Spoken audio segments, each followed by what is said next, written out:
शादी भइल? हाँ, तोरे तैयार में थोड़ी ना बैठल रहा। सही कइला। शादी तो करे ही के रहे। वैसे एक फोटो दिखा सकेला? केकर फोटो? तो खुद किस्मत इंसान के जका साथे तोहर ब्याह भइल। ना तू नजर लगा देबो। अरे ना हम नजर ना लगाई, बस एक बार देख के डिलीट कर दे।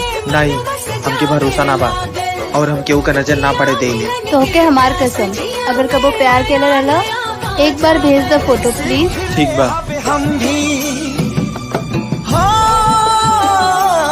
सीख ले हाबे हम भी गम में हंसे के दादा।